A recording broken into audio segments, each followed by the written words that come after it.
दोस्तों, चीन को आज दुनिया का मैन्युफैक्चरिंग हब कहा जाता है।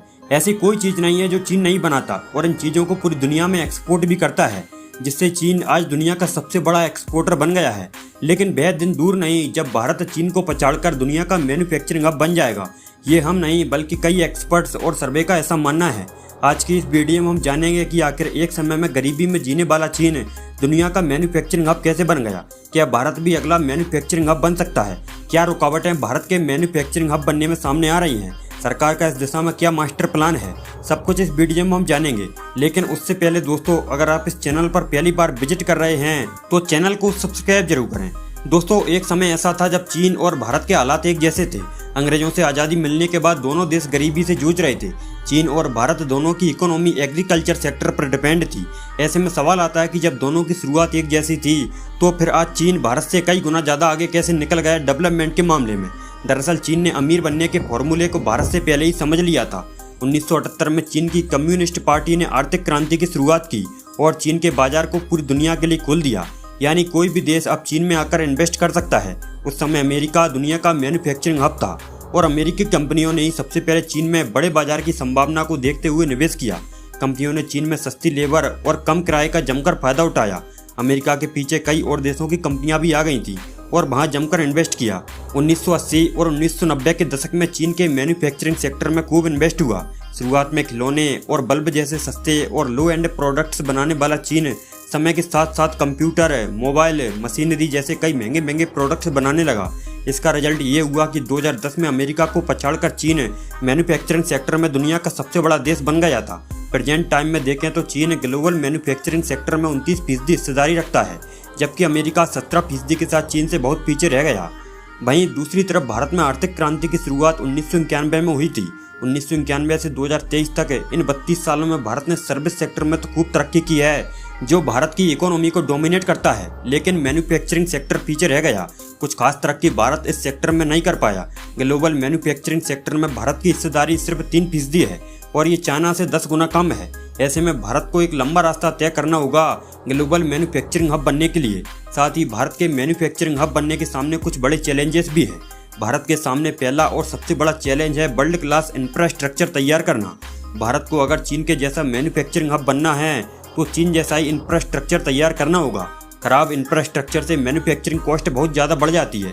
भारत में रॉ मटेरियल और तैयार माल को ट्रांसपोर्ट करना बहुत स्लो और कॉस्टली है। इसके लिए सरकार को इंफ्रास्ट्रक्चर को बेहतर बनाना होगा। साथ ही ट्रांसपोर्टेशन को चीप, फास्ट और फ्लेक्सिबल बनाना होगा। दूसरा चैलेंज है स्किल्ड वर्क फोर्स तैयार करना। यहाँ भारत के सामने डबल समस्या है। एक तो भारत में लेबर कानून बहुत कड़े हैं, ऊपर से भारत में वर्क फोर्स तो है लेकिन उनमें स्किल की भारी कमी है। जिस तरह से चीन ने अपनी आबादी का भरपूर फायदा उठाया था मैन्युफैक्चरिंग सेक्टर में, ऐसा भारत अब तक नहीं कर पाया है। आज मैन्युफैक्चरिंग ज़्यादा एडवांस और डिजिटल हो चुकी है, इसलिए भारत को उसी के हिसाब से लोगों को ट्रेन करना चाहिए। ज़्यादातर विदेशी कंपनियां इसलिए भी भारत में अपना सेटअप नहीं लगाती क्योंकि भारत में जो लेबर लॉज हैं वह बहुत ही ओल्ड हैं, जो लेबर को अपने हिसाब से काम पर रखने और निकालने की आज़ादी नहीं देता। ऐसे में भारत को अपने लेबर लॉज को भी फ्लेक्सिबल बनाना होगा। एक और चैलेंज जो भारत के मैन्युफैक्चरिंग हब बनने के आड़े आ रहा है वो है लैंड एक्विजिशन लॉज। भारत में लैंड एक्विजिशन लॉज भी बहुत कड़े हैं। कोई भी एमएनसी गवर्नमेंट के इंटरफेयर के बगैर भारत में ज़मीन नहीं खरीद सकती। भारत में जो लैंड एक्विजिशन लॉ हैं उनके हिसाब से कंपनियां केवल गवर्नमेंट से ही ज़मीन खरीद सकती है, जिससे इधर उधर के कागजी प्रोसेस में ज़्यादा समय लग जाता है और इसके लिए कई ऑफिसेज के चक्कर काटने पड़ते हैं। साथ ही भारत में बहुत बड़ा ब्लैक मार्केट होने की वजह से भी प्रॉपर्टी की मार्केट वैल्यू और बुक वैल्यू में डिफरेंस देखने को मिलता है। सरकार को यदि एमएनसीज को भारत में अपना बिजनेस सेटअप करने के लिए अट्रैक्ट करना है तो लैंड एक्विजिशन की प्रोसेस को एक जगह पर ही अवेलेबल करवाना होगा, जिससे एमएनसीज को प्रॉपर्टी खरीदने में आसानी हो और वे अपना सेटअप भारत में इस्टेब्लिश कर सकें। चलिए दोस्तों, अब बात करते हैं कि सरकार ने क्या मास्टर प्लान तैयार किए हैं जो भारत को ग्लोबल मैन्युफैक्चरिंग हब बनने में बहुत अहम साबित होने वाले हैं। दोस्तों, जब 2014 में बीजेपी ने सत्ता संभाली थी तब भारत की इकोनॉमी में मैन्युफैक्चरिंग सेक्टर की हिस्सेदारी 14% थी। तब सरकार ने मैन्युफैक्चरिंग सेक्टर की हिस्सेदारी को 2025 तक 25% बढ़ाने का टारगेट सेट किया था, लेकिन 2022-23 तक सरकार इसे 17% तक ही ले जा पाई। हालांकि सरकार ने डोमेस्टिक और फॉरेन इन्वेस्टमेंट को अट्रैक्ट करने और मैन्युफैक्चरिंग सेक्टर को बढ़ावा देने के लिए कुछ कदम उठाए हैं। Make in India. दोस्तों, मैन्युफैक्चरिंग सेक्टर की दिशा में सरकार का सबसे बड़ा कदम था मेक इन इंडिया प्रोग्राम। इस प्रोग्राम का मेन पर्पज ग्लोबल कंपनीज को भारत में अपने प्लांट्स लगाने के लिए अट्रैक्ट करना प्रोडक्ट्स को भारत में ही मैन्युफैक्चर करना और उन्हें ग्लोबली सेल करना है। सरकार ने मेक इन इंडिया में ऑटोमोबाइल, बायोटेक्नोलॉजी, केमिकल्स और फार्मास्यूटिकल समेत 25 सेक्टर को शामिल किया था। PLI स्कीम डोमेस्टिक प्रोडक्शन को बढ़ाने और इंपोर्ट्स को कम करने के लिए मार्च 2020 में सरकार ने प्रोडक्शन लिंक्ड इंसेंटिव यानी PLI स्कीम की शुरुआत की थी। इस स्कीम के तहत सरकार कंपनियों को भारत में बने प्रोडक्ट्स की बिक्री के आधार पर इंसेंटिव देती है। PLI स्कीम का मेन पर्पज घरेलू कंपनियों को देश में अपना प्रोडक्शन बढ़ाने के लिए एनकरेज करना है। जब PLI स्कीम को शुरू किया गया था तब इसमें 14 सेक्टर्स को इंक्लूड किया गया था। धीरे धीरे और भी सेक्टर्स इसमें आ रहे हैं। PM गति शक्ति मास्टर प्लान भारत को मैन्युफैक्चरिंग हब बनाने की दिशा में सरकार का यह स्टेप भी मेजर रोल प्ले करेगा। PM गति शक्ति 100 लाख करोड़ रुपए का मास्टर प्लान है। इसके जरिए इंफ्रास्ट्रक्चर को और मजबूत किया जाएगा और इंडस्ट्रियल कॉरिडोर्स को आपस में कनेक्ट किया जाएगा।